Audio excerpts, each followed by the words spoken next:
Greetings tonight. Welcome back to my channel, everyone. It's nice to have you. I see a lot of familiar faces. And tonight is a personal journey, a story into my own life experience. I want to talk about first some of the comments that I think I need to explain this title. And I hope that I can do it and express myself in a way that is, I guess, understandable to others. The term being woke is being used, what I have observed over many years. And at one point, I was part of that community in a way, is being used to judge others and is almost used as a weapon to suggest that others are not woke.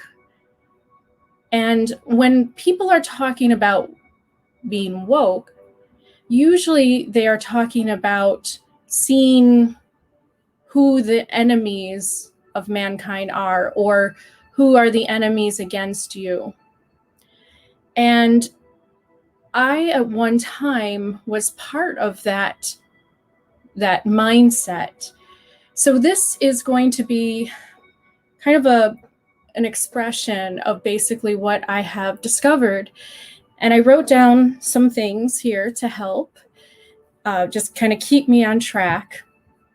And we have a lot to discuss tonight. Afterwards, I'm happy to talk to people personally and have a chat with you. And so let's begin. So I'm going to put this away here for a second. And I would like to begin with, as I usually do with my videos, a crown chakra opening on the note B, which helps to get you in resonance with the divine crown chakra. And I'm actually wearing my crown with an amethyst to help open my third eye, or to keep me in tune with the higher vibrations and the frequencies of the ultraviolet light spectrum. So I'm going to play this right now for you.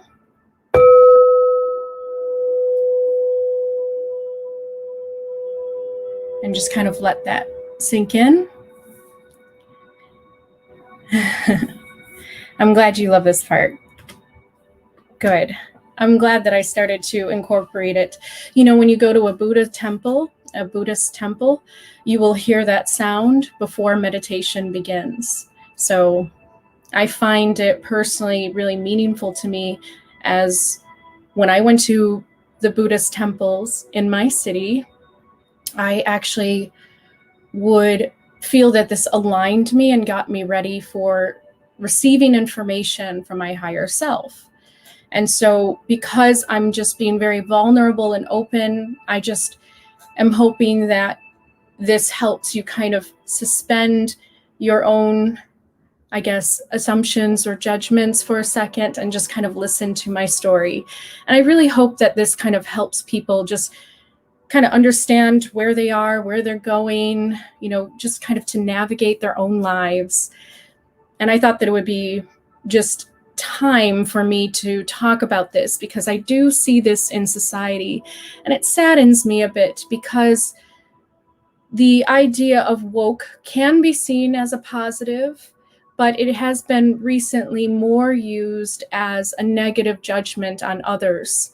It's a way of putting out a meme or a post saying others are not woke. And what comes with that is this idea that they're not seeing the same things they are.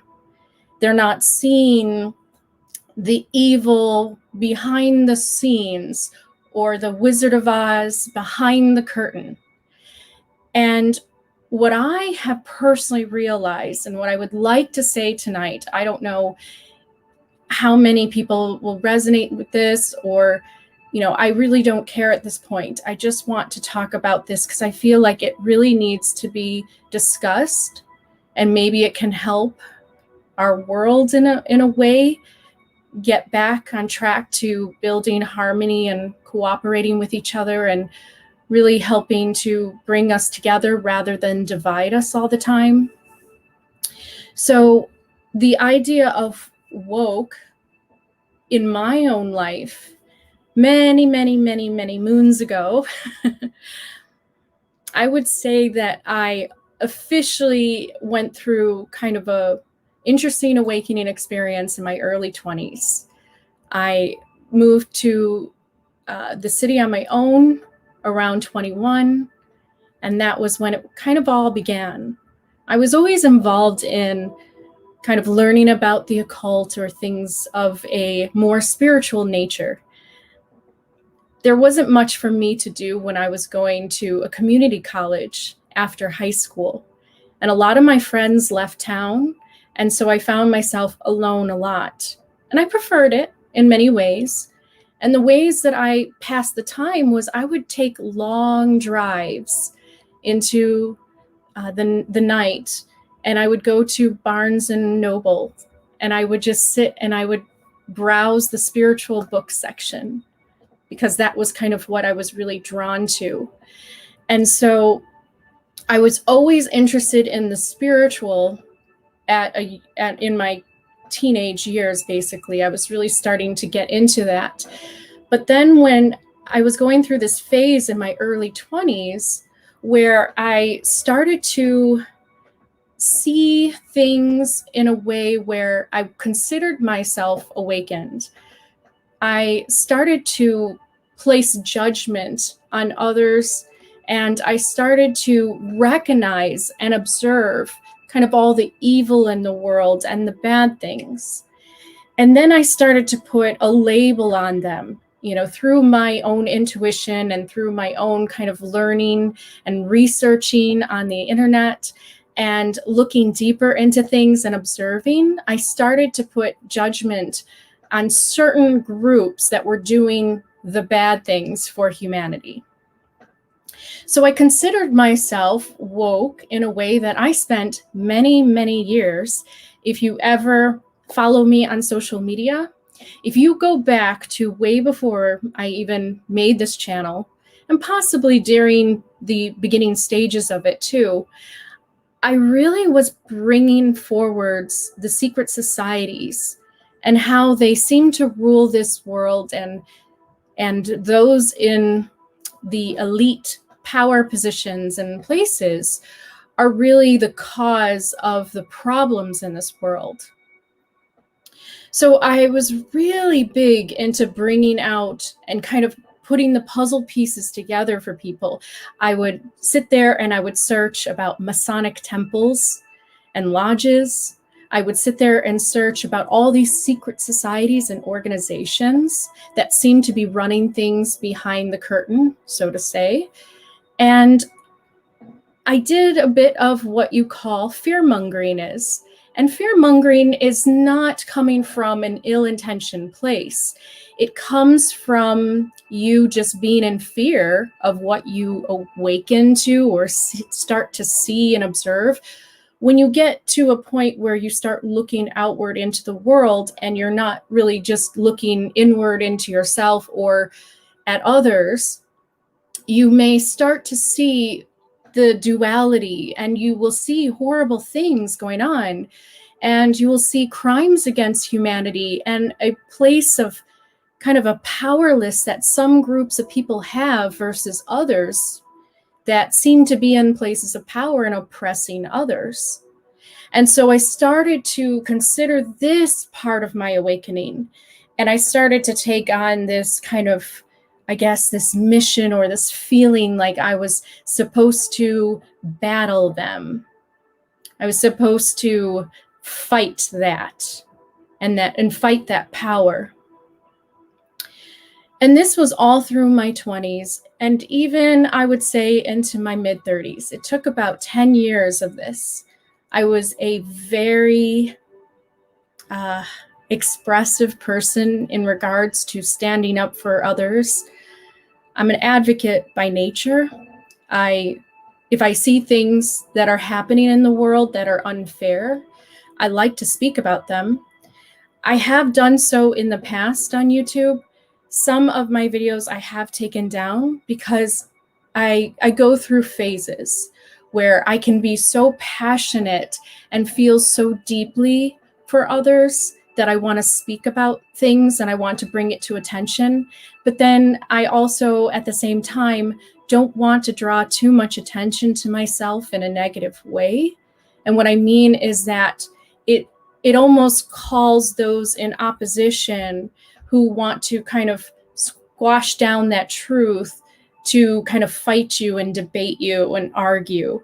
And then they try to twist your words. And a lot of things were hurting me spiritually because they were coming after me spiritually in a way with their comments, trying to get at me because my channel is called High Elven Wisdom and Love.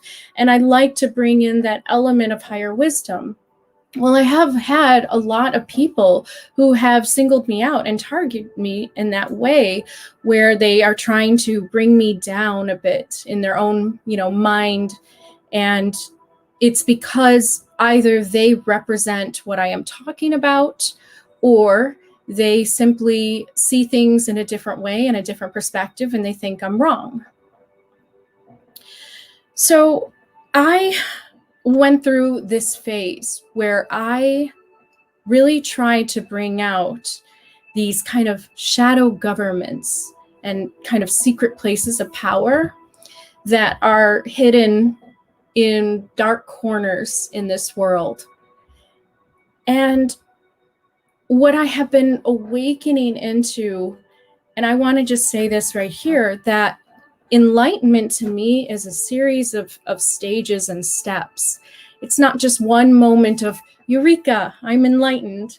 It's actually opening yourself up and going through different kind of revelations over time and having your perspective get wider and wider and wider until you can see the big picture. And I'm talking the cosmic big picture, beyond just this world and this situation.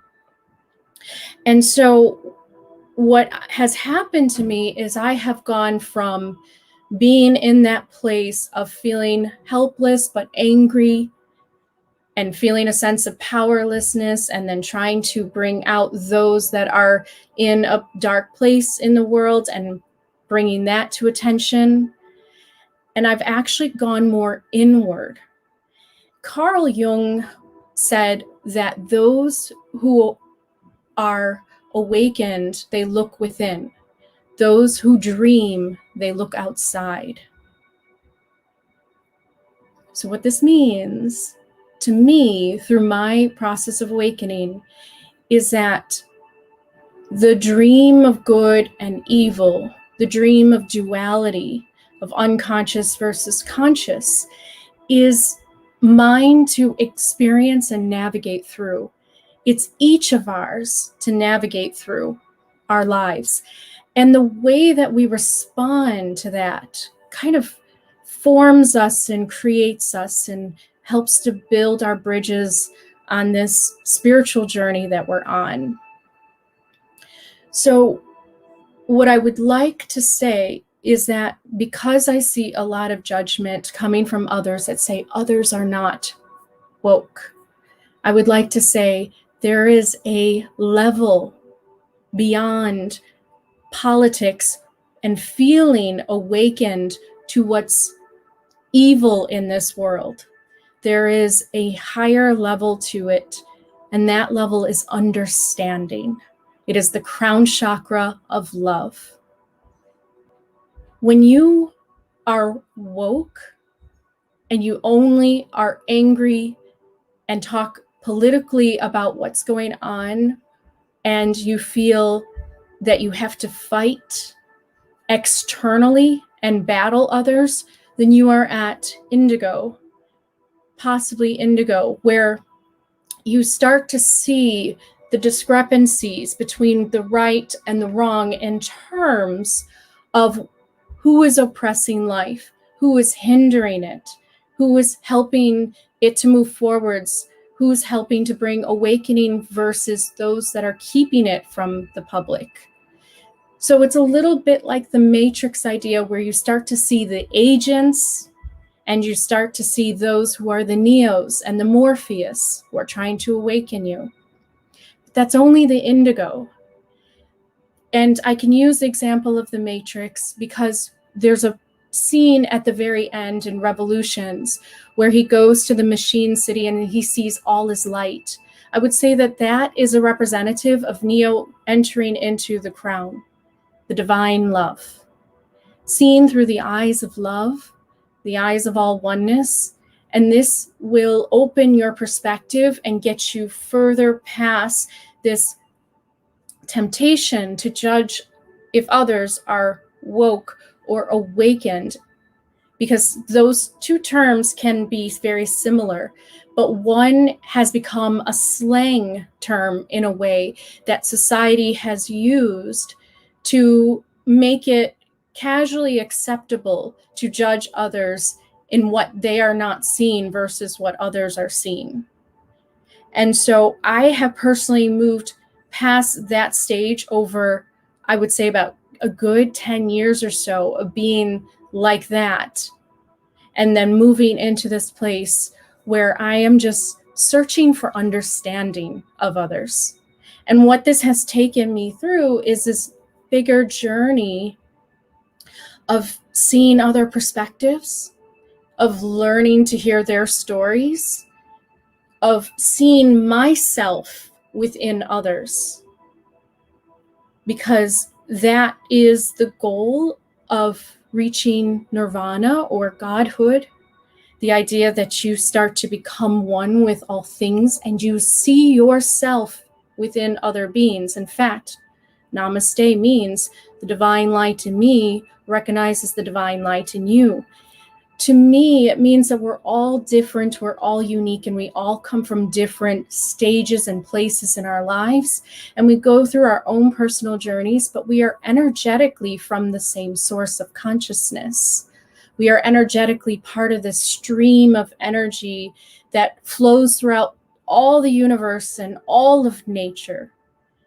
And so that is my experience of oneness within the duality and the differences that people may exhibit or express. So I have just 6 things that I wanted to share with you that I realized about awakening and about enlightenment in general. So number 1, enlightenment is an ongoing process of internal revelations. So don't be too hard on yourself searching for that one moment in time. I put down one of my favorite shows now is Midnight Gospel. I mean, it's one of them. I have many, but I particularly like this show on Netflix because it's talking about really deep spiritual things in a manner that's very open, very honest, and very authentic. And I really, truly love Midnight Gospel when it's talking about, I forgot the episode's name, but it's talking about when Francis goes to a planet to create. He kind of realizes he is all that is, or he's one with all that is. And so he goes to a planet. He's like, I can create anything now. I can create life. I can create my own, universe. And he goes to this planet and he realizes that he's enlightened. He's awakened. And he comes back after having that experience and being kind of bored because he's on his own. And he's like, I'm enlightened.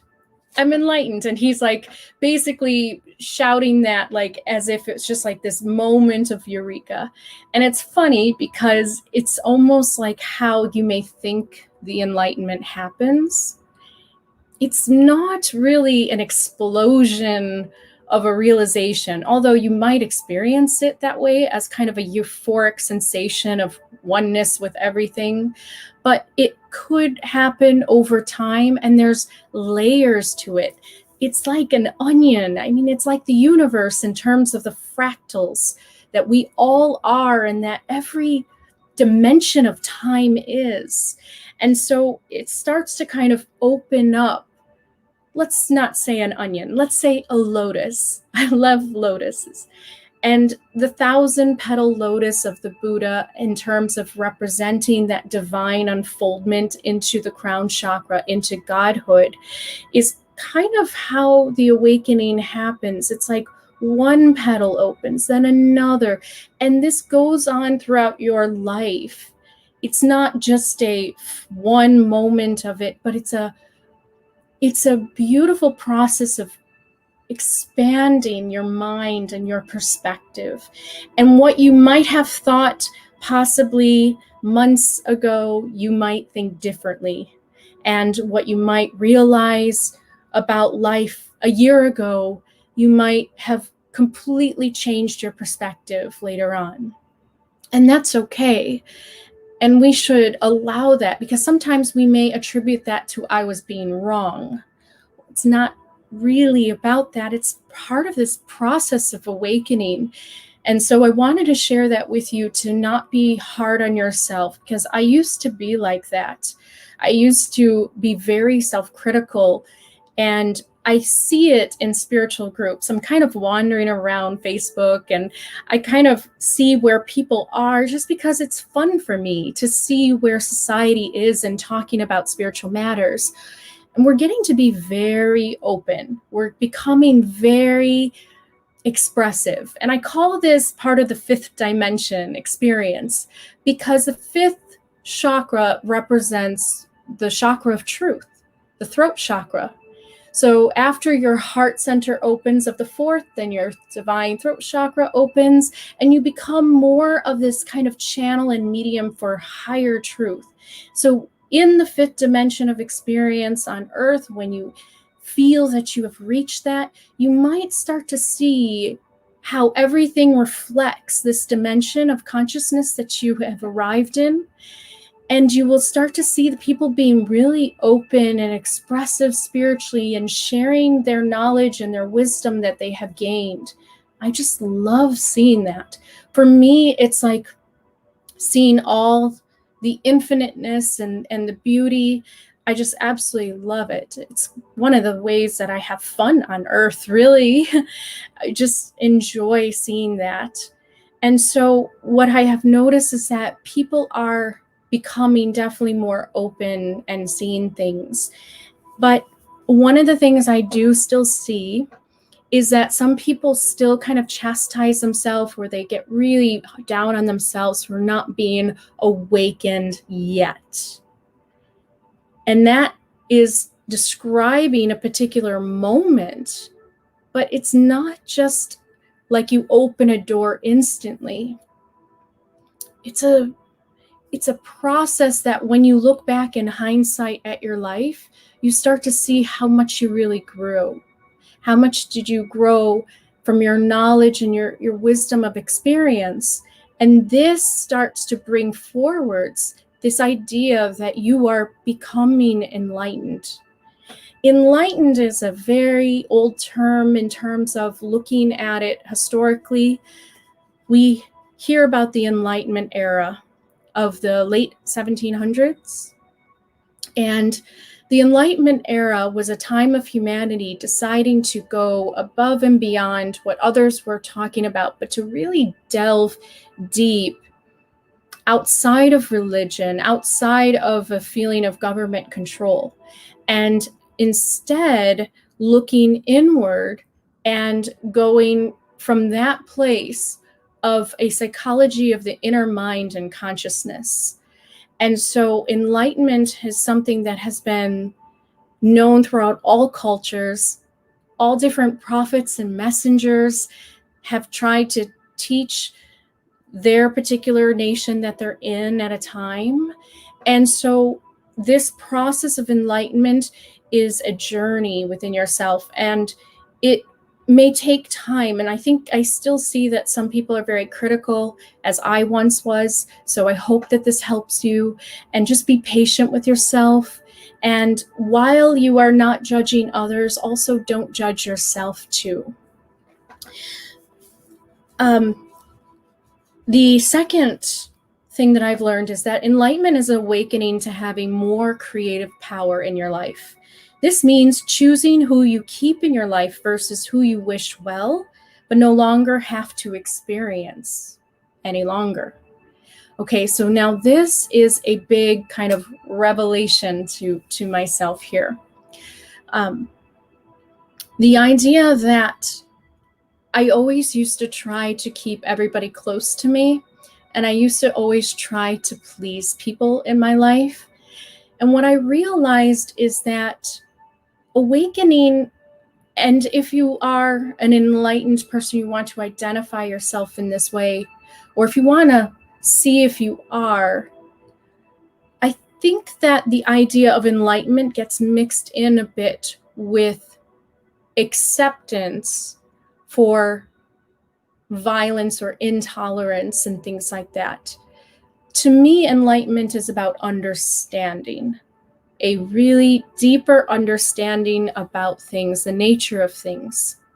And so what I have seen is that oftentimes people think that when you become enlightened, you can put up with or tolerate the intolerance of others, the hate, or the harm that they want to cause. And you're somehow supposed to be this perfect Buddha that's just going to let all these insults bounce off of you. That's not been quite my experience.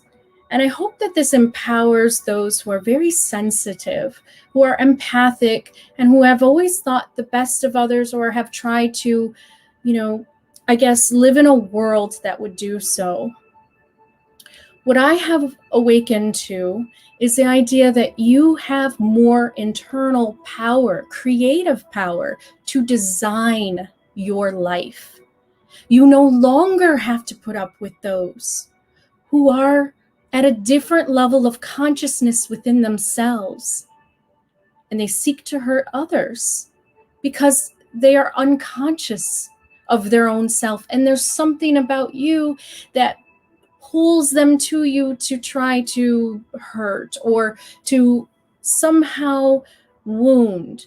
And as Rumi said, it is the wound that the light enters. So in some way, you, the person that they're trying to hurt and attack, you are the light that then enters into their wound, but they may be unconscious of it. They may not know that about themselves.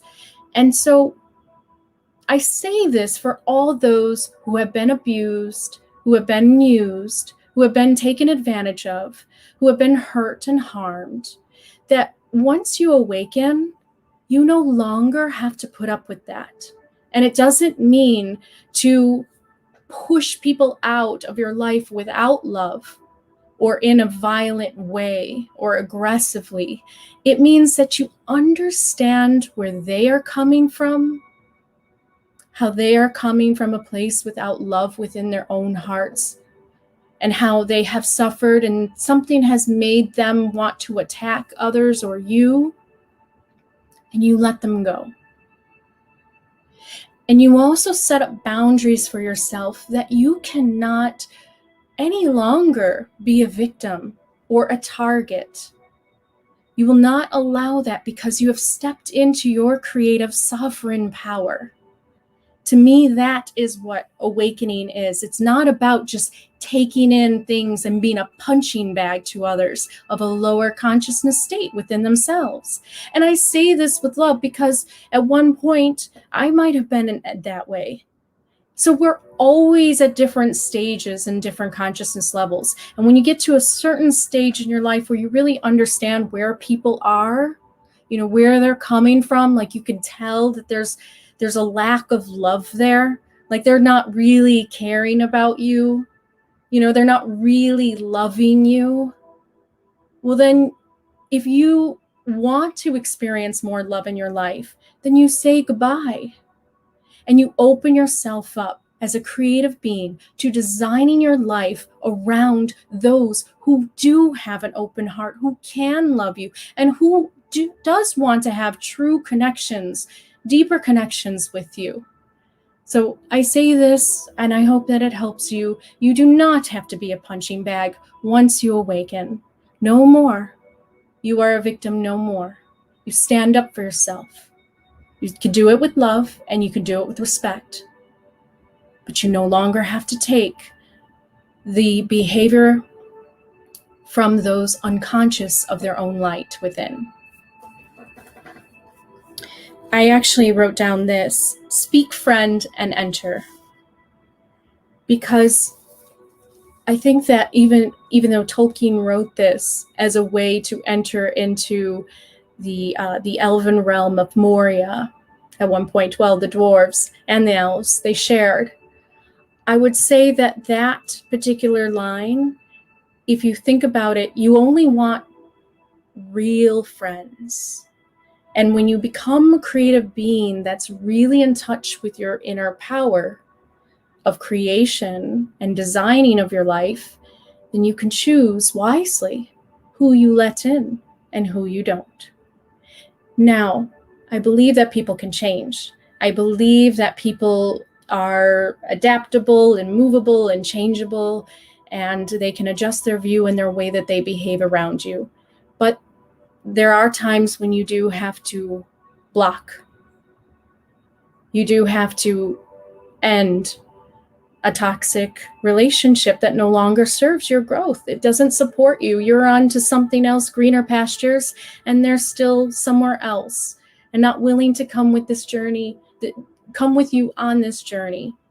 It's okay to say goodbye. That leads me into awakening deeper. I realize my power to surround myself with open hearts and true connection. And I put that on my social media as a way to help inspire others. Through social media, we may see this happening. We are inundated by different levels of consciousness daily. And once you can recognize where people are coming from, then you no longer have to put up with it either. You can just understand it, and it can no longer really be part of your experience as a creative being. Number 3, awakening is also about letting go as much as bringing in and embracing all beings. So at one point, I would say that my first kind of moment or awakening into this divine love, I tried to embrace all beings and bring them within myself. And in some way, I became attached to them. And what I realized is that it's about letting go, noticing once again where people are on their journey and doing what you can for them. But there's a point where you don't want to enable them. You don't want to take away their free will, and you want to help support them, but you don't want to do it for them. And you don't want to force either. Forcing is not love. Forcing is never love. So at some point you have to let go and just understand that that's part of your awakening too. Letting go of things that no longer serve you, jobs, people, places you live at, and really changing and going through this phase. Awakening is not about just embracing all that is and letting yourself be open to all the different levels of consciousness and be like a punching bag and just deal with it. It means that you now have the power to design your life and to understand that you can love things, but you can also understand where they come from. I know that was a repeat, but that's kind of what I wanted to say. I said, number 4, awakening is about understanding others from the level of consciousness that they represent in your life and in the universe. There's no judgment in terms of good or bad, but a realization that you are no longer at their level of experience. You've moved on. So that's how you understand where people are coming from, because you can sense the anger, you can sense the sadness, you can sense the lack of love they have not yet found within themselves. And a lot of people play this type of place of powerlessness where they blame others for things that they can do in their life. And I see this a lot with people that treat others, how can I say this? Not with a awakened place of love, and they expect love from others. You get what you give. In order to get true transcendental love and to experience a deeper connections with others, then you have to give it. And this is something I learned. I used to just expect it, because, I wanted it. I desired to be loved and to be understood on a deeper level. And I realized I have to give that to others so I can see it reflected back to me in my reality as who I have become and who I am. So you get what you give. And sometimes you can get a little gift from others, and that is a very loving thing that can happen. But most of the times you really do get what you give. So if you are ever complaining that you don't have enough love, or that others are not understanding you, or if you're constantly blaming others, take a look at yourself and see, is there more that you can do to give and to let go of what they're doing, but to just focus inwardly on your effort. And then over time, you will start to see this energy come back. Energy is a great cycle. That's the karma. So what you put out, you will get that same kind of reaction back. And you'll experience it reflected in other beings, new friends, new lovers, new relationships. When you let go of the past and you start to really give what you really want to get back. And it's not to give with the idea of getting. It's the idea that you want to be the change you wish to see in the world. What a great Gandhi quote, right? You become what you want to see in others. And this is a great power that we have. I said this: enlightenment is like the sun's rays, bringing out all things in the shadow into the light. And what this means is that you're not judging the things that were in shadow at all in the world, but you're understanding it from a deeper place. And once you bring things out into the shadow, you're no longer afraid of it. It's in the light. It's not as scary anymore. It's not unknown to you. You see it for what it is. And from that place, you can then start to understand and work with it and start to figure out how to deal with this. If you're not happy with this, how can you deal with this? How can you learn to accept it or learn to let go? And also, how can you become the change you wish to see? And we'll talk more about that. Number 5, awakening is about moving past the fear and instead a place of power to co-create with others now. So this to me has been a really amazing kind of awakening into this place, because I used to be, like I said, a fear monger in the idea that I used to try to awaken others to things of the negative natures in the world of others, the things that are wrong, and trying to bring that out. But what I realized is that was me with my fear trying to connect to others with the same fear, trying to somehow get my perspective affirmed to me that these things are happening in the world and that I see them. And in some way, it's very good, because the human revolutions that have happened over many ages have been a great way that consciousness has shifted in humanity, and humanity has awakened. But I moved to this place of co-creation with others. And so politically, instead of wanting to chop off heads in terms of revolution, like the French Revolution, I have found a way where I can be part of the change and collaborate.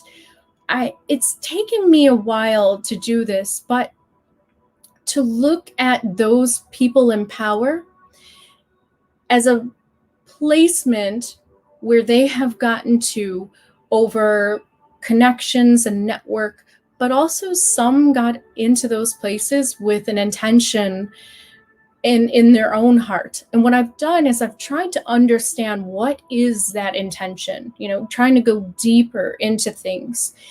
And so I've learned a lot about secret societies, and I've even done some videos that kind of reflected this awakening.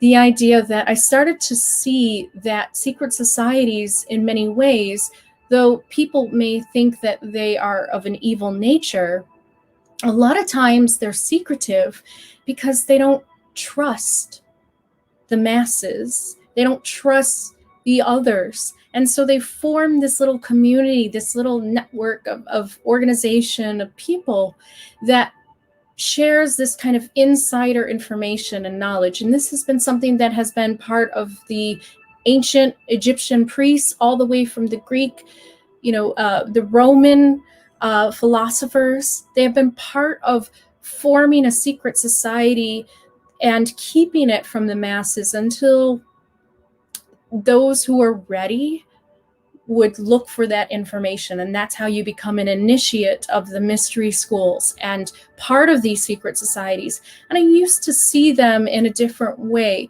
where I didn't really look deeper at the intentions of their formations, their missions, and their goals. And I'm not saying that they are all in the light in terms of, if they are being honest with themselves consciously of what they want out of humanity. But I will say that I have awakened to the idea of how we, instead of plotting to get rid of things, instead we can awaken to our place of power to change things and to rework things. Because what I have discovered is that you cannot take out a part of yourself in this world in terms of the way that people may see revolutions doesn't quite work in a long-term spiritual way. It's about understanding how to start to work and move towards compromise. So I have this book that is part of my past, The Secret History of the World. I was drawn to it at Barnes & Noble because obviously we got the eye of illumination here. And we see the symbol on our dollar bill, and we see this everywhere sometimes. And so this is a wonderful, wonderful book by Mark Booth, who gives a very deep insider look at secret societies. And what you learn is that the Illuminati, the Bavarian Society by Robespierre and a couple others during the French Revolution, were actually responsible for getting rid of the aristocracy and beheading the French aristocrats. So I feel that we have moved past that. We don't have to, like I said, go in that direction of revolution, but instead we can start to increase our places, our voices, because that's the true indication you have really awakened to your power. It's not about you sitting from a place of powerlessness and being angry. It's about joining and collaborating and bringing forward your voice so that it can start to rise to the level of power that the others are at. So what I have done is, personally, I've gone through a position of being somebody who sat out from the sidelines, yelling at the politicians and seeing that things are not changed and being angry at things in the world.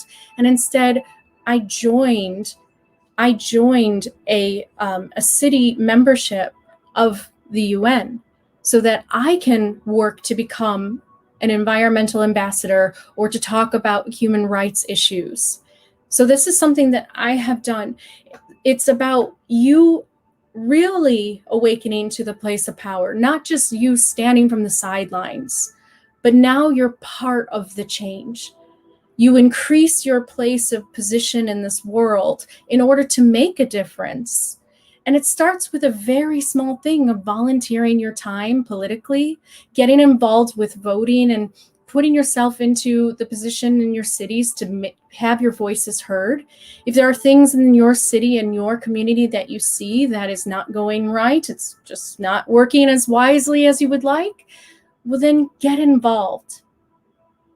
And this also will move into the higher levels of government and our politicians.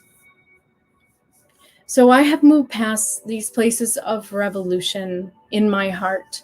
And now I am about a spiritual evolution which starts to simultaneously incorporate co-creation, to join hands with others, to make your voice heard, to debate out of love, but still to debate, to bring that to surface. And so I said, conspiracies are my past with fear-mongering because I was afraid and forgot the nature of reality. Conspiracies to me, because I know I was really part of spreading them at one point in my life, are really these places of fear that we enter into where we might hear something about, another group, and then we start to put together puzzle pieces that we don't really have all the facts or the evidence for. And so what I have trying to do is not just jump into conspiracies wholeheartedly any longer, but to take everything with a grain of salt, and also to remember beyond that my oneness with those that I might judge, that I might see part of these conspiracies. I try to find really the deeper intentions because we really are one and we share the space energetically. And so I have gone from being kind of that fearmonger conspiracist into a place of more power within myself and a place of how I want to try to make a difference by becoming an ambassador, and by putting my voice out there in some way, and no longer just kind of pointing my fingers at, the elites in power. So this is why being awoke versus enlightened happens. It's when we start to feel powerless and we just start to blame others and call them out from the sidelines. And what I have realized is that being enlightened can bring you to another place where you can change the narrative in a way. You can change the course of the future. And if enough of us do that, we really can awaken those that might be in these positions of power, that might think that the masses are not smart enough and that they have to take control. What you will find in here, and what I have done some very deep research on with the Gnostics, the Valentinians, the Freemasons, if you ever get a chance to look deeper into their seminars or their private secretive meetings, and some of them aren't even secret. I've seen a Freemason one with Benjamin Franklin and all of these different people that they really respect and revere. When you look deeper into it, you see that the intention has always been there to try to awaken humanity to certain places of knowledge and wisdom. But at some point, politics can get involved and a sense of power can get involved in terms of owning things. And what you find out is that for those that seek power over others or want to control, it is because of a fear, a deep-seated fear that they don't trust others. They don't trust because of what they see in the masses. So then they start these secret societies that are only looking for those that seek them out and are ready to be initiated. And when you go into these, you learn very different things from the churches and the religion, because that is the difference.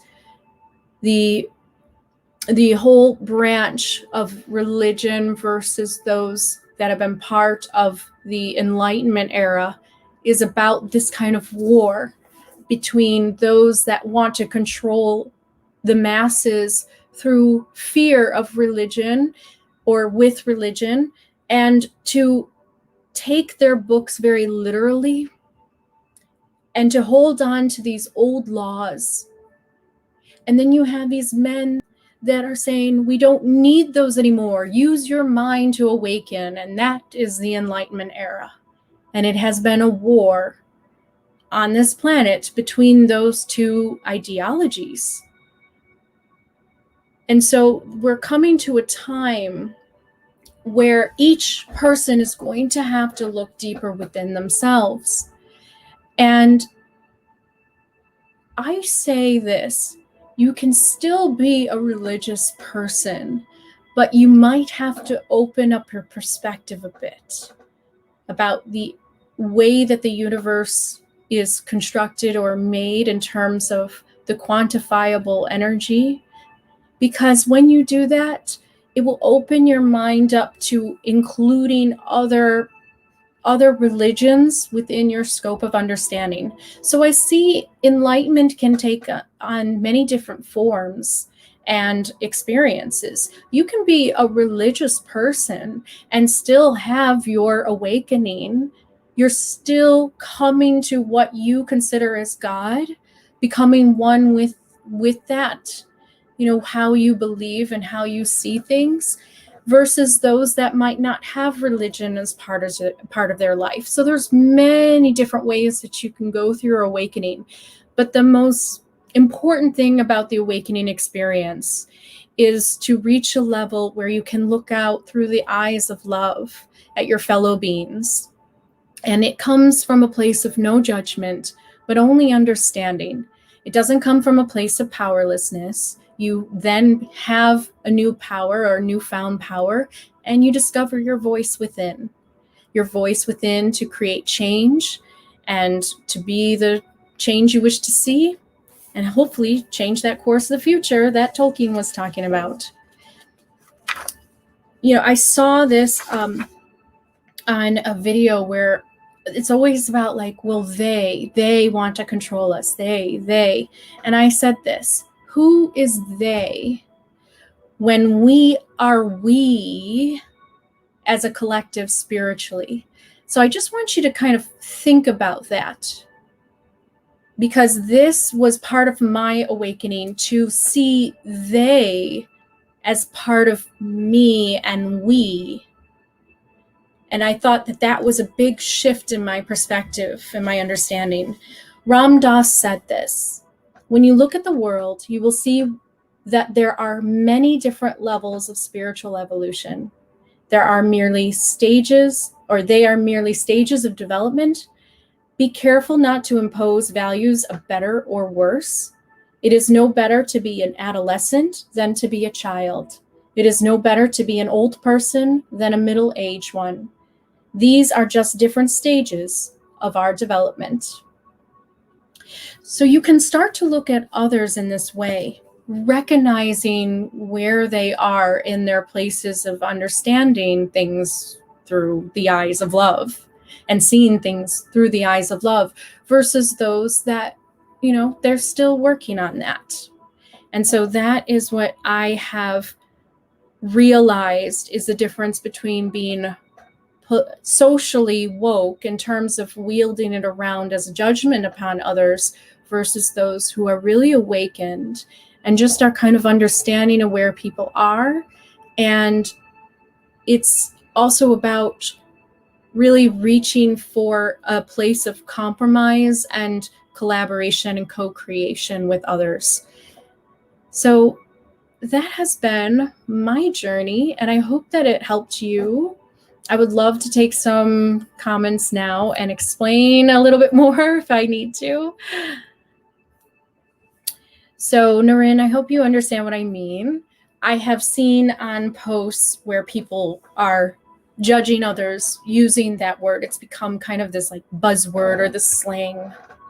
And so it can be used in a negative way in terms of, you're not seeing what I'm seeing, so you need to awaken in the same way I do. But that's not really awakening to me. Awakening is further and deeper within yourself, realizing that you are one with everything. And then you start to understand what level of consciousness do they represent. within the universe? What level do they represent within your own life that you might have used to be at too?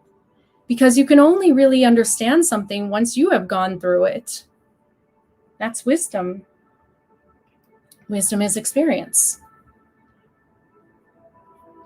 So I hope that helped you. And Caddy Charisma, I started at 16, my initial awakening to the otherworldly 18, but right now I'm 21 and this shiz is rough. Yeah, I mean, keep on going deeper, further within yourself. And it really helps to get into listening to some of the mystics, of the past, in terms of Rumi and those who are seeking for divine union with the one and all that is. It's really helpful to have those reminders. And then Narin, I don't know who it is, but something does seem to be leading us along, so to speak. Yeah. I definitely feel it was time for me to just come forward, because I do keep seeing that judgment. So I wanted to help people maybe, I don't know, either feel familiar with like this new place of non-judgment, or to realize maybe like they can back off on the fear mongering a little bit and instead enter a new place of power, to no longer feel, I know that there's a lot of people really angry, and I know that it depends on what kind of political position you are a lot, in terms, well, especially probably in every nation. But seeing things from different perspectives really is the key to your awakening, because it allows you to not get stuck on just one perspective, but you see things from others.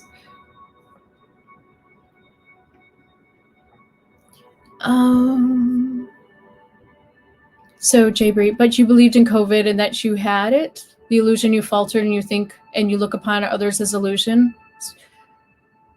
COVID was part of my experience. It was part of many people's experiences.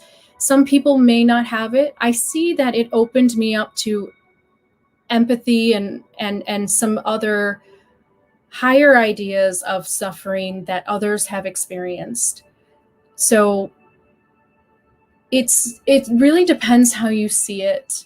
I really like what Liv Tyler said when she got COVID, because she started to really empathize with those that are healthcare workers and those that are really out there trying to help others, and those that have lost loved ones. And that's pretty much my experience too, because I only had it for 2 weeks, and I know people personally that got COVID and lost a loved one, and so the perspectives are very, very different.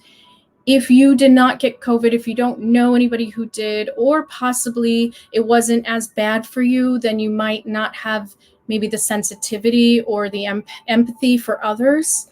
But if you do go through it, then you will gain a very deeper sense of empathy, because you've gone through it. So you know what others are going through. So it has been part of that journey in understanding what others have been going through.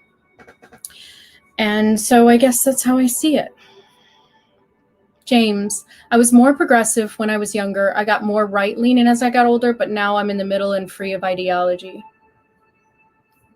I have always kind of been, I guess, in the middle, like somewhere as a mediator, because I just don't like it when I see people fight. So I guess that's where I've always been, just right there in the middle. I see people attacking and putting black smoke entities in them. Mary Preston. Interesting. Maybe you'll tell me more down there. I make those perfect disappear by giving them white light and sometimes rainbow colors, or I put their feelings inside me by touching them. Oh, that's beautiful. I like that.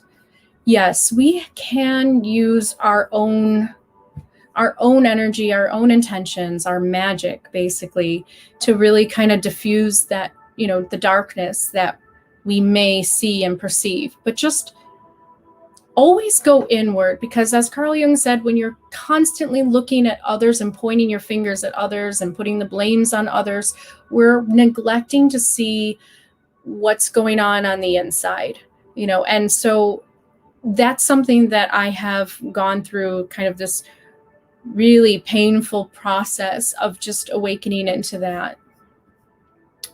So that's very nice, though, that you have that intention. James, when it comes to conspiracies, you don't want to get too deep into that rabbit hole. Same for the consensus reality. Yes, exactly. Like, I tend to not judge, but I look at things more from kind of a logical position, and logic entails that you have the facts of everything first, rather than just assuming and jumping. And so in that way, I'm similar to those of the Enlightenment era, those idealists, philosophically speaking.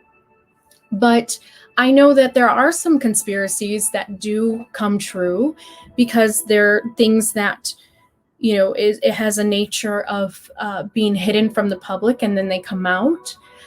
And we see that, later on, we see that in terms of bringing that out into the light, and then it changes something in society. We get a new law.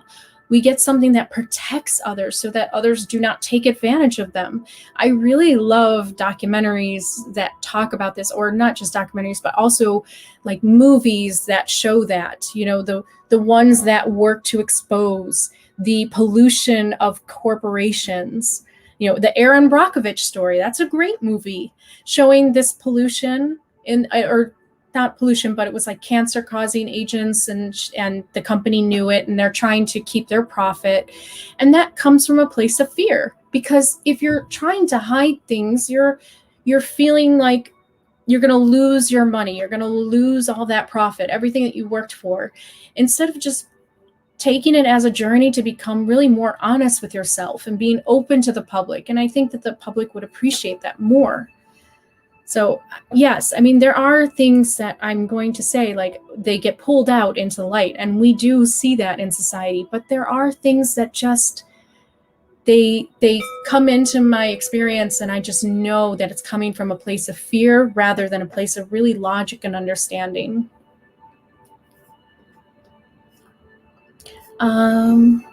Dream sinker. Sometimes people get triggered when they do not understand something, then they become angry and want to attack or shut down what they don't understand. That's very true. Yes, that's very true, because it's, it's hard to say. It's more from a place of fear and a cognitive dissonance. It's like you have to defend your perspective at that very moment in time. And only when you awaken into a new perspective do you start to see maybe other perspectives that you might have not incorporated before. Consciousness is many different dimensions, and you walk into them like open rooms, and they keep on opening up your perspective and showing you new things. And this is something that I have learned about the awakening process. It is not just one moment of, Eureka, I'm enlightened. It's more about you really going through this process of your own spiritual evolution and growth. James, higher wisdom transcends politics. I wish that it wouldn't, but at this time, yes. But I do hope that we have a future where we have those in places of politics in charge of making laws and bringing forwards, programs for the community and for the world, that they are at a place of spiritual enlightenment themselves, that they have gone through a process of learning and awakening and seeing things from other sides and gaining a sense of wisdom that can come through, the eyes of love and oneness with all. I do hope that we have politicians like that in the future. I am very hopeful for it.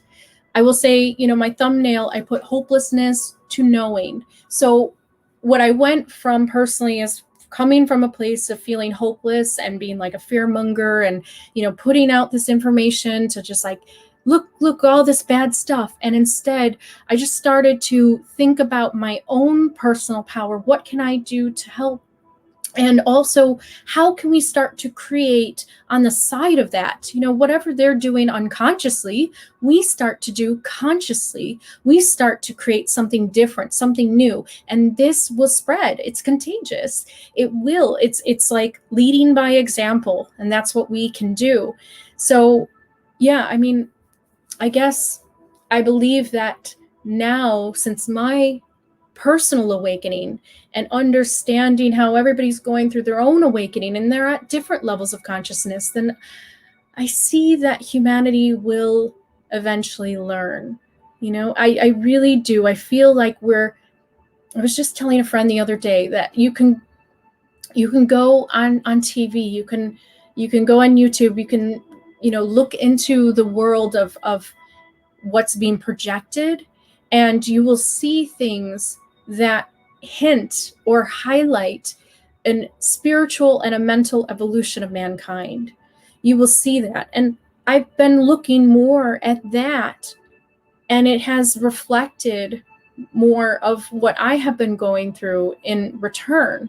So it's been a really kind of a beautiful journey in this way.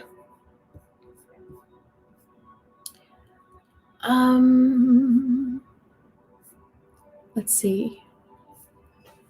Getting so many different. Peachy fruit, same, Kimberell. I'm searching for understanding through dialogue without ego. Debating can be fun sometimes, but it's ultimately about progressing towards oneness. Thank you. Namaste, peachy fruit. That's exactly it. It's like you can spend your whole life debating and arguing, but really, are you seeking for that union with others? Are you got to ask yourself that. And that's kind of what this process of my own awakening has been. I've gone from standing in my own positions, arguing and trying to fight the system that way. And instead, I've become more interested in really moving forwards and moving past all of that. So that's wonderfully said. I love that, peachy fruit. Noreen, the spiral stream manifests through the spiral universe and spiral DNA. Yeah, and our awakening experience can be like a spiral. You go back and forth on the spiral, you go up and down. It's not really linear. It's really an amazing experience of forgetting, remembering, forgetting again, remembering again, and moving forwards, moving upwards into something greater, a greater experience of oneness and unity with all things. And it's just been a really incredible journey, but very painful too at the same time. But I wouldn't trade those painful moments because I know that they all equaled, what they are today for me. Peachy Fruit, you need to check out that show, Midnight Gospel. Yes, it's really wonderful. It's about basically taking interviews from a podcast and then putting cartoons to it. Now, the cartoons are not really my style, but they are interesting. And I like watching them visually, kind of describe what's going on. But all of the episodes are about meditation, how psychedelics have helped others as tools of healing. It's about looking at death in a different way. It's about opening up your mind and perspectives to other things. It's really incredible of a show because that's what I'm saying. That's one of the ways that I have seen that we have been really kind of moving towards a greater evolution. We just have to open our eyes to see it, because we might sit there and think that everything is doom and gloom. And I've been there before, but once you start to look for the small victories, I call it. Look for the small victories of man. Look for those beautiful moments of authenticity and the true awakening shining through. It's like looking for the light of Valinor, in the small glimmers of things.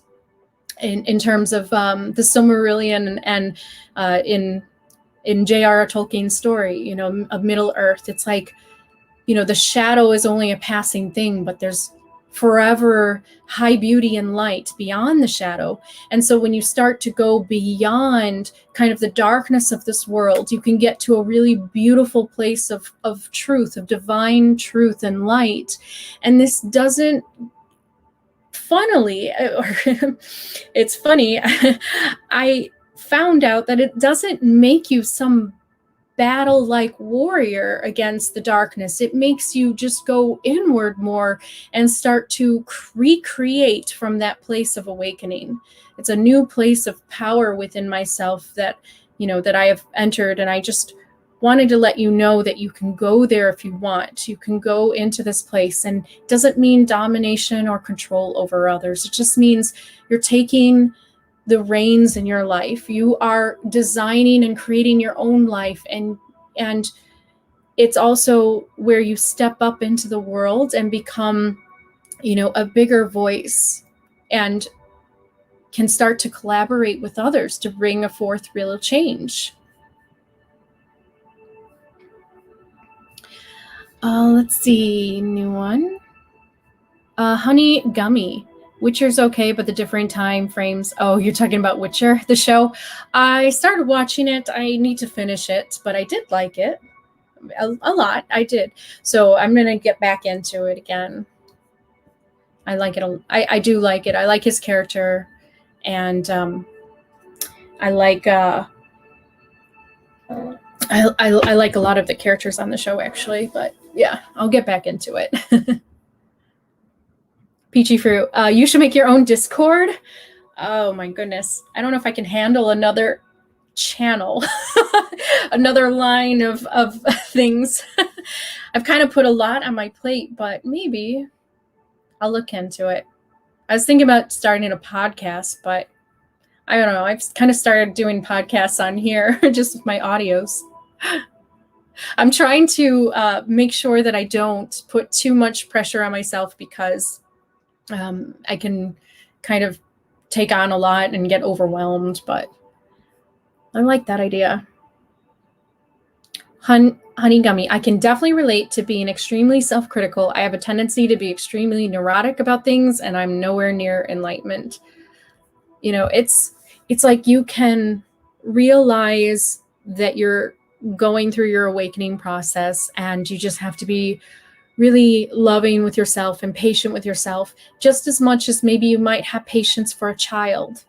You see yourself as a child that's still learning and still growing. And that's what I have worked on doing for myself. And I think that it's entered me into a new phase of self-love. And then entering this new phase of self-love then opens up your perspective to seeing a deeper sense of love that's reflected in all the universe.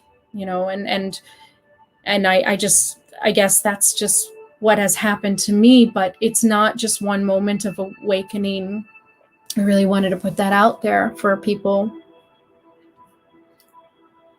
James, the Enlightenment was good, but it was when too much into the left hemisphere. Oh, yeah, Enlightenment, I don't know, you can see it as like a philosophical thing. You can see it as an energetic physical thing, like the Kundalini spiral of awakening coming through your spine. And some people say they feel like a bite, or they feel like some kind of experience of the crown chakra awakening, or you can just experience it on a very deep psychological level where it changes your mindset. So there might be different experiences with it, and how you experience things. James, when it comes to bigotry, humans are tribal. Political correctness never works. Only transcendence does.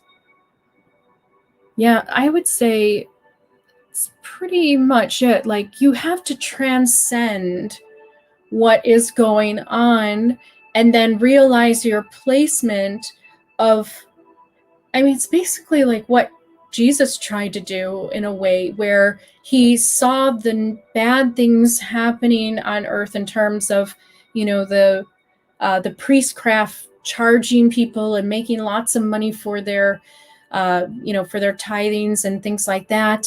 And he spoke against it. But at the same time, he kind of knew what he was part of. It was like, so he took on this role as, some kind of, I guess this warrior, in a way, where he would speak out for others, but then he also had awareness of something higher that he belonged to.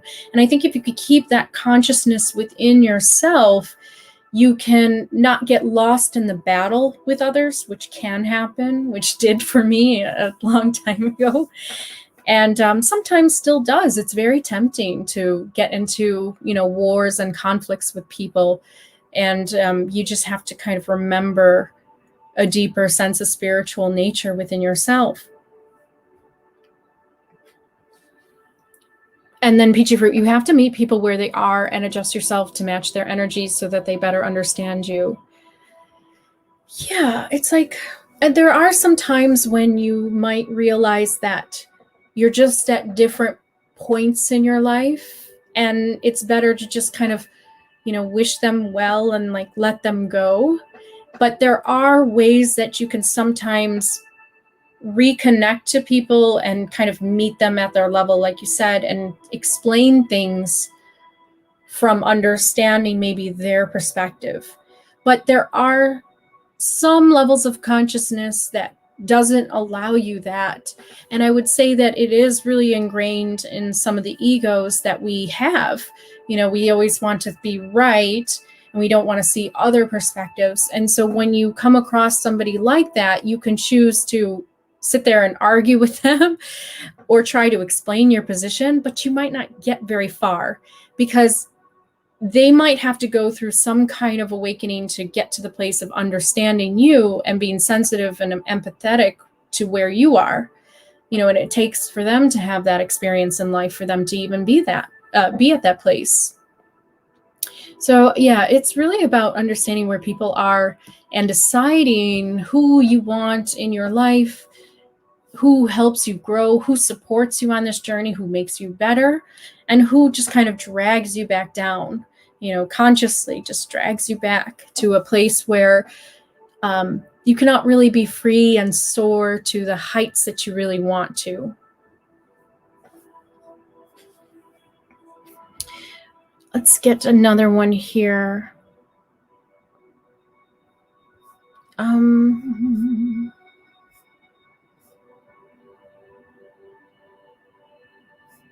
Sharoop. My Gavanin, lovely fairy. My Gavanin to you. Bright soul. And then anything else here?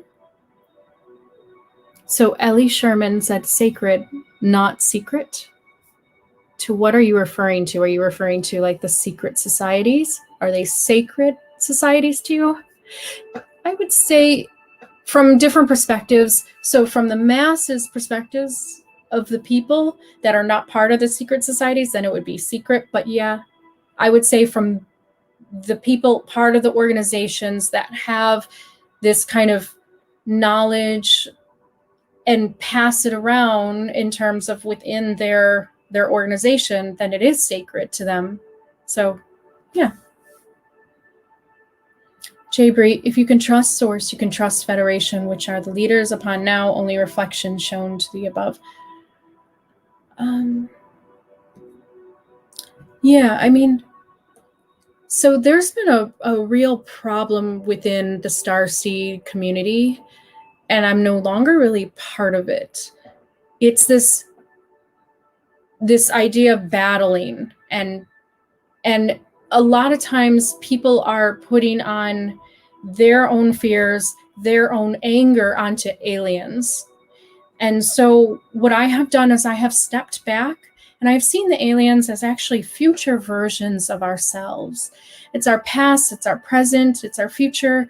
I'm still kind of going through a deeper understanding of what I have kind of been awakening to in terms of starseed identity and all of that. But I don't put myself on the side of one thing or another. And I think that we can get really lost. And I've seen some really terrible things, not so much from the Federation, but some from people who say that they're representing federations of light, of aliens, that get too politically involved in their agendas. Like, it's very hard for me to see, because to me, advanced alien races, They go above and beyond, and I have original Palladium messages that do.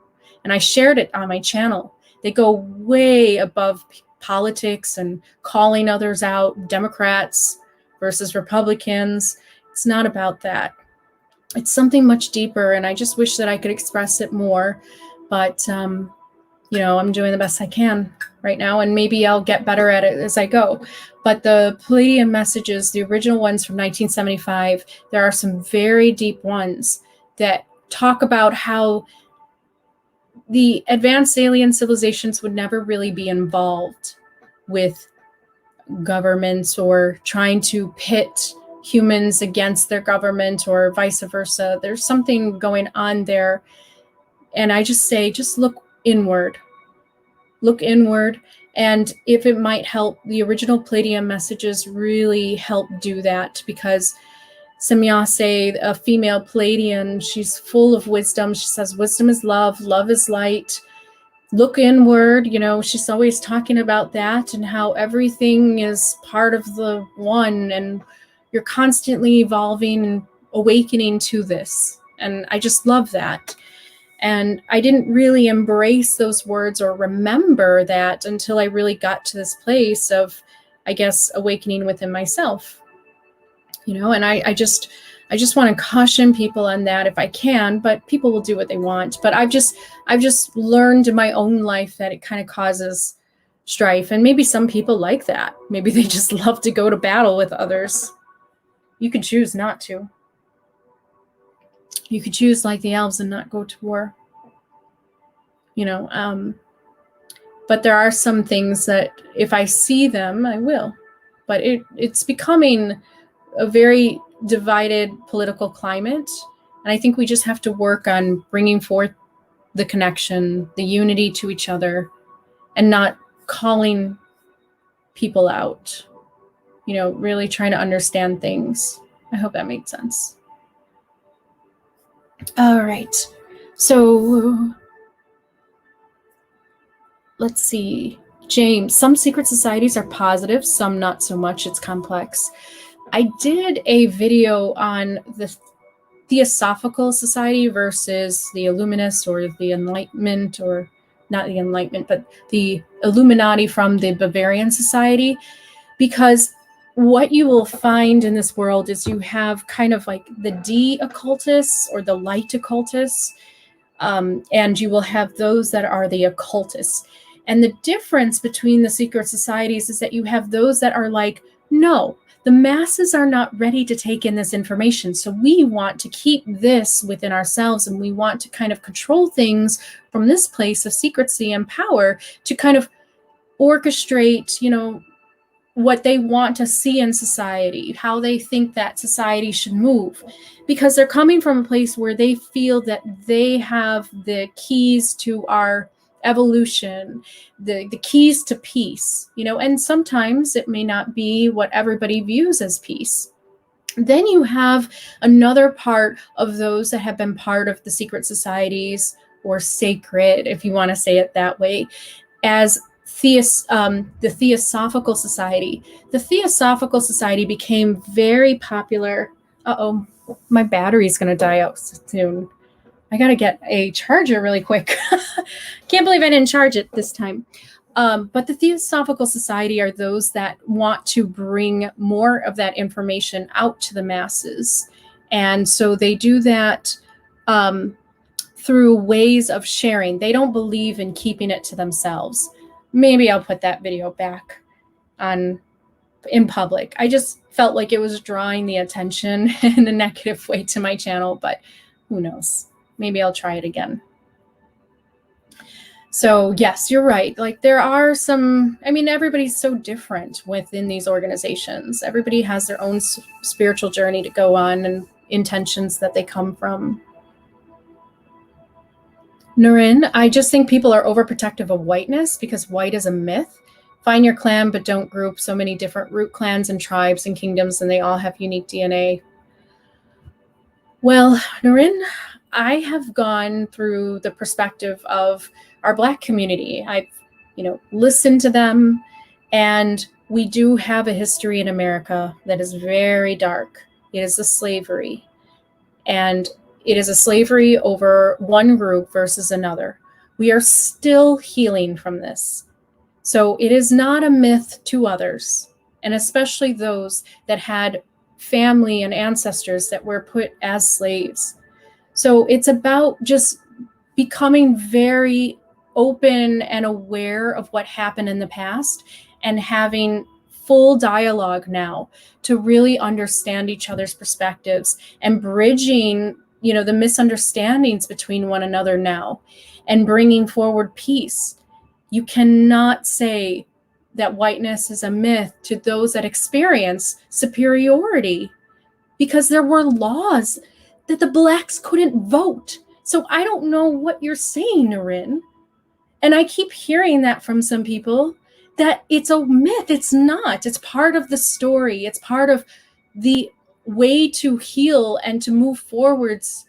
And I'm not saying that it didn't happen for a reason. It did.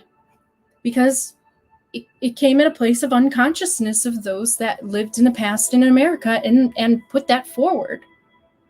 And now it is our job as a newer generation to rectify that, to heal that. So yeah, in one way, we are not our skin tone. We are spiritual beings having an experience, but we still are having an experience. And within that experience, we must be empathetic of those that experience a different part of the story than us, a different part of the story.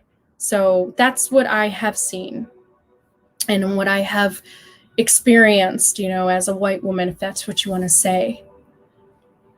But yeah, it's not a myth to those that experienced it. And we really need to see things from their perspective now. Peachy fruit. Things always even themselves out in the end. Things always even themselves out in the end, James. It may seem like there's an influx of diversity of all things in our media, but it is a reflection of change. Yeah, it definitely is.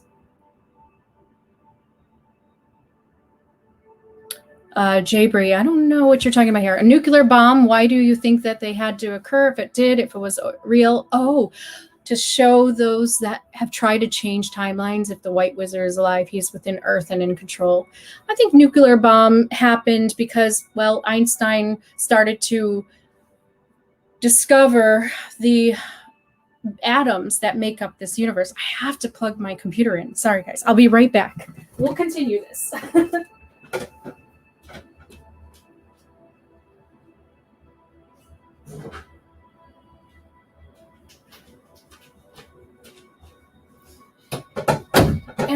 And so it comes from a place of unconsciousness, the idea of doing things without being conscious of what you are doing and getting involved with.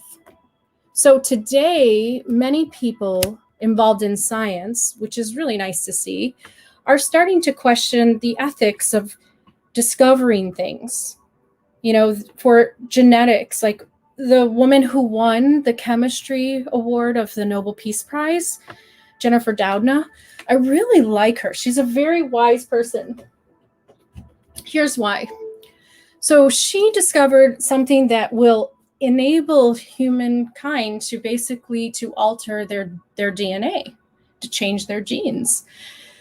But through her TED Talks and through many of her, outward expression and posts, and even a really great documentary I watched called Human Nature, she talks about how she also has a fear of this. And she says, well, are we ready for something like this? And we need to put a pause, she said on TED Talks, in the way that we use it. So what happens is if we discover advanced technology before we are mentally ready and responsible and mature beings, well, yeah, then it can go bad. And that's what happened with the nuclear bomb.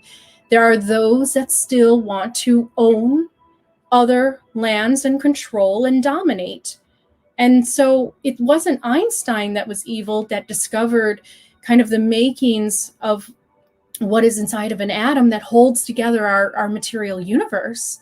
But it is the intention of those in power that wanted to control others and to create that. And that is coming from their place of being unconscious. They are not thinking about the oneness of all at all. They're not awakened to that. They're thinking about, how can I either protect my land from others, or, well, nuclear bombs are not for protection of land.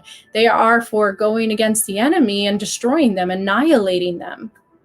So that's how I see it. It really is coming from a place of unconsciousness, but it's not the science that is evil. It is how we use that knowledge that we come across that can be seen as evil. It is what our intentions. It's just like magic. Magic is a neutral force. Science is a neutral force or study, and it's what you do with it that creates the consequences. It's all about choices. The Sage Witch. Hello, James. It may seem to you that things are less white straight. However, I would venture to say representation is becoming more equal, which to you could seem as overkill. I think that it's becoming more equal in terms of, I think we are entering in a mental evolution in terms of people kind of awakening into their equality with each other and spiritual nature. And thank you for the 60s, bringing that hippie movement to America, just bringing the love, the love of all cultures and all colors and identities. But at the same time, there still is systemic racism that some people may experience in their life, and they talk about it. So we just need to listen. We just need to, be empathetic, and I shouldn't say empathetic, be sympathetic. And if you can be empathetic, then you can feel the pain of others in what they are describing. And hopefully the goal is not to ostracize or divide, but to just bring forward more understanding of each other, of what everybody's going through, so that we can finally work it out and bring forward, a peaceful experience for all souls that is part of this whole collective. All right, so I want to get off of that. Sorry, Naren, we can talk about that another time. But I just say, look at what some in the Black community are talking about. Just read their stories, go into their perspective.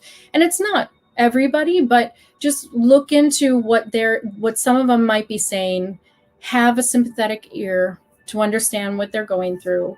And then it might make you see things in a different way. That's all I can, I guess, recommend. And James, you enjoy Gnosticism. It's a very interesting approach to Jesus and to what he meant for humanity in terms of ascension. They see the Enlightenment as basically the apotheosis, bringing forwards, this awakening enlightenment to man. And, that's something that I have studied. There's a really great series called Gnosticism on Amazon. It's actually done by a professor of, I think he is of theology, and he's from a university. I can't quite remember, but it's a really great series. It's like you're just learning about the history of Gnosticism, what happened from the very start of the Christian church to the time that certain people were considered heretics. Well, why were they heretics of the church? What were they really saying? And so it's a really great way of looking at the history of Gnosticism. I love that series. I've learned quite a lot. And like I said, it's just kind of opened my eyes up to many things.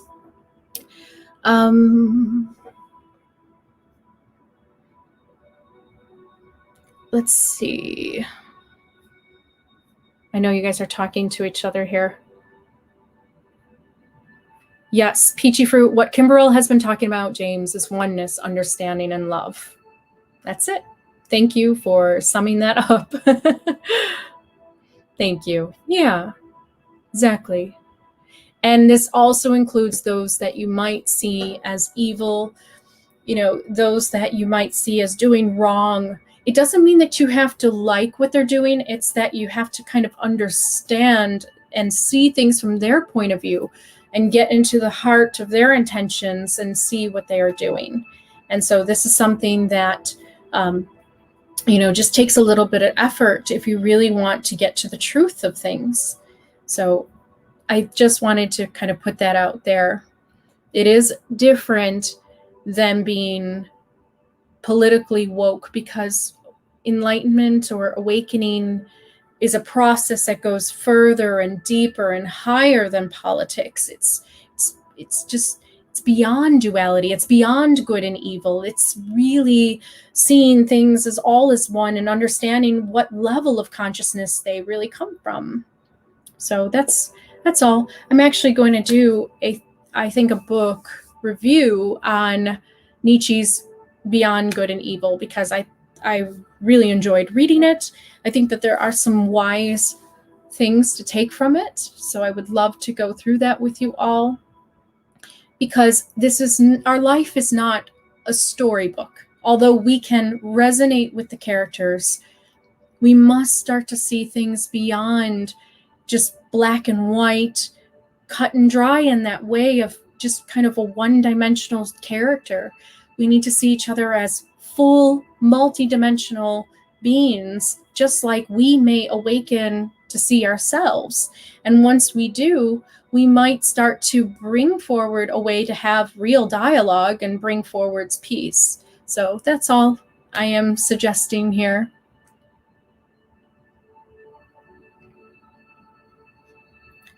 And I think that, I will be happy to go further into this. If you want to join my channel, I am going through all of the different kind of mystical books, anything that I find that's really spiritually enlightening to me and my life and helped me. I'm happy to discuss privately with others, so that I kind of have like another separate community that, we can share things on a more private basis. And so that's when you join my channel and become an Elven Soul member. Elven Soul to me means one that's ready to kind of tie up loose ends, reach a higher level of understanding, a higher perspective, and then, sail west. No, metaphorically speaking, an idea of letting go of some of the old attachments that might hold you back, and then bringing you into kind of this newer experience. So that's kind of what I hope to do with the community here, the Elven Soul membership. We have talked about Taoism very deeply, the Gospel of Mary Magdalene. We talked about a lot of really deep spiritual messages that have been on earth as kind of reminders and kind of glimmers of the divine light that's poking through. And I hope to just bring that more out for others on my channel. I'm going to do that in a bigger way, because I myself am looking for that on earth. And I know that maybe others are too, because I have seen your comments. I have seen, me connecting to others in that way. And so if you are looking for that, well, then I am too. So I'm happy to go on this journey with you and bring that more out, and bring more of, what is kind of hiding underneath in terms of the spiritual reality more into this material world, seeing past the duality, past good and evil, recognizing it for what it is in terms of what level of consciousness it exists in.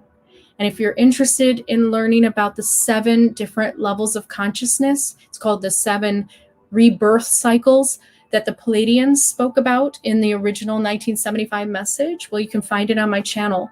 And it might really help you to kind of see the different levels of evolutionary process that is connected to the consciousness and what each soul goes through. And it's over trillions of years. It takes a long time. It's a long process. And so just be patient with yourself and enjoy the journey.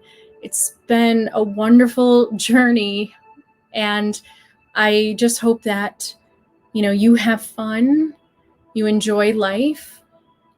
This was inspired because I saw a post that said, sometimes I wish I didn't awaken. I did not awaken. I did not reach enlightenment. And I thought about it and I said, My life has become so much more easier, so much more full of joy when I remembered. Because really what awakening or enlightenment means to me is a remembrance of where you come from, a remembrance of yourself energetically and this powerful spiritual being that you really are, beyond just the shell or the matrix of limited physicality. We can go above and beyond that. We just have to put our mind to it. We have to believe. And so there comes a time where you enter from a place of hope and belief or faith into a place of knowing. And when you enter into that place of knowing, that is enlightenment. It's when you feel it really deep within your soul that yes, this is who you are. This is who all of us are together. This is what this universe is. And you're awakening to this experience of divine oneness. And it's a really amazing process. And it is not exactly the same for everyone. So just be patient with yourself and allow yourself to just enjoy the ride, because this really is just a ride of experience. So I hope that this helped you. Like always with my videos, I don't have children myself right now. And in some way, this is me just kind of giving my experience to those that may need it, help them. And I hope that, it helps people in a way that I wish that maybe I had someone help me when I was all alone at one point in time. So everyone have a wonderful night. Thank you all for joining. And thank you for your comments and just being respectful with each other. It was a really great dialogue that took place. And I will see you all in the next video for something fun and something more Tolkien. How about that? All right. Have a great night, everyone. Take care.